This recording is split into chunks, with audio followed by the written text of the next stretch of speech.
silence, please.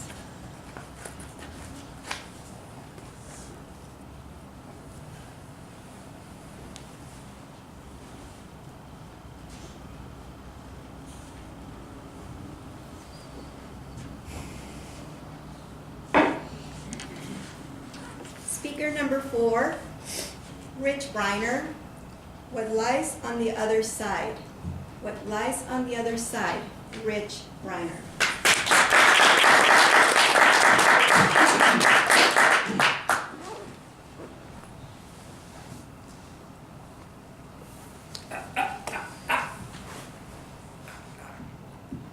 I'm 12 years old. I'm standing in line at the high diving board, 12 foot up there. I'm petrified. My palms are sweaty. My heart is pounding. My knees feel like they're knocking. Wow! Fellow Toastmasters and guests, what am I doing here?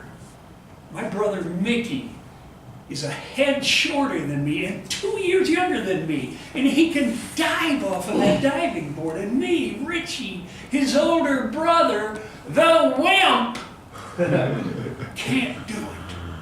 Until today. Suddenly it's my turn. I put my hands on that cold, wet metal and I start to climb.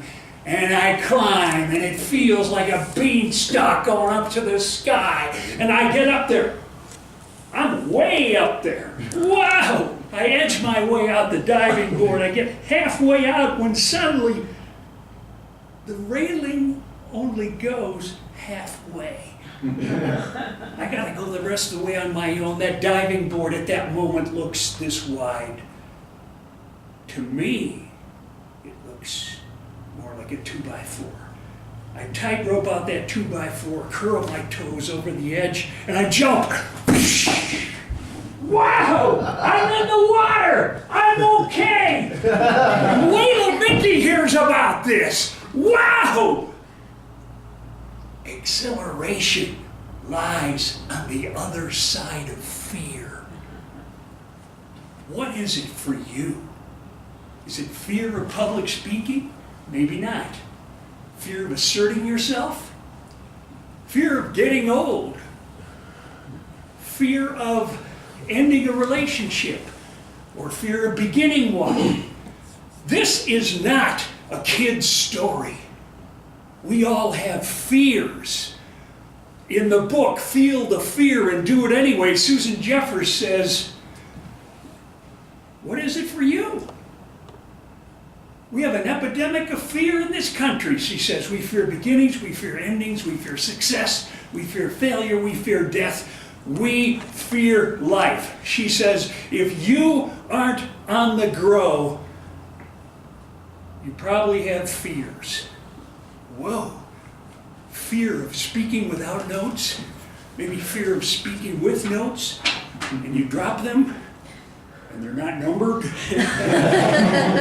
or fear of wearing red socks in public, whatever it is. What does she say to do about this? She says we should feel the fear and do it anyway. Everybody in this room has done that. You've done it, otherwise you wouldn't be here. If you were with me that day on the John Carroll University campus, where I was a sophomore in college, you'd be sitting next to me in the front row at Kulas Auditorium. You'd look behind you and you'd see 400 people packed into Kulas Auditorium, not an empty seat. You'd have looked up on stage and you would have seen consumer advocate Ralph Nader. You would have looked at the lectern and seen there's no water there, and you would have heard Ralph Nader start his speech. Thank you for inviting me to Cleveland, Ohio. I understand we're 4 miles from polluted Lake Erie, and that's what I want to talk to you about today. He continued his speech, though I did not hear one word he said, because the longer he talked, the worse his voice became. I thought to myself, somebody needs to get out of the audience and help him out. Somebody needs to give him a cup of water. There's no water there. The guy who introduced him is long gone. Somebody needs to help him. And I knew since I was in the front row so close to him that I could be the one to do it. No way, Kimasabi. I'd have to get out of my seat, go to the aisle, face 800 eyeballs. No way. But the longer Ralph Nader spoke, the worse his voice became. Finally, I just got up, went to the back, found a Dixie cup in the lobby, rinsed it out, and brought it into the auditorium, all the way to the stage, up on stage with Ralph Nader. I could feel 800 eyeballs watching every move. I thought to myself, don't trip now, Rich.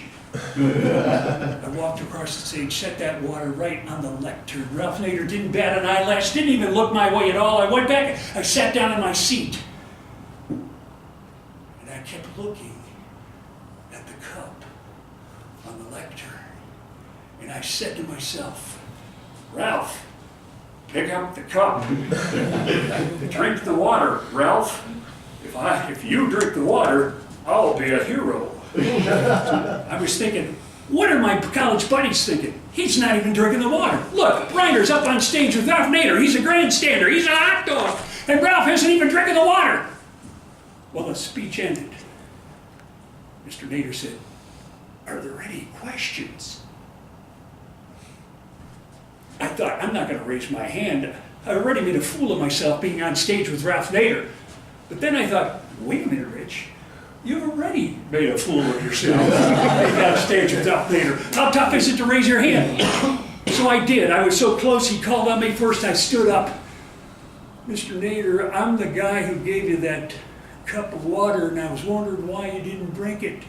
And people were chuckling all around. And then I said, was it because you think it came from Lake Erie? All of a sudden, the place erupts in laughter. Laughter. Go ahead, you can do that now. And somebody on the side started to applaud. Everybody started to applaud. Go ahead, you can do that now, too. It was exhilaration again. Just like going off of that diving board. Exhilaration lies on the other side of fear. Remember this. Whether it's giving Ralph Nader a cup of water, or going off of a diving board, or moving through your fears, exhilaration lies on the other side.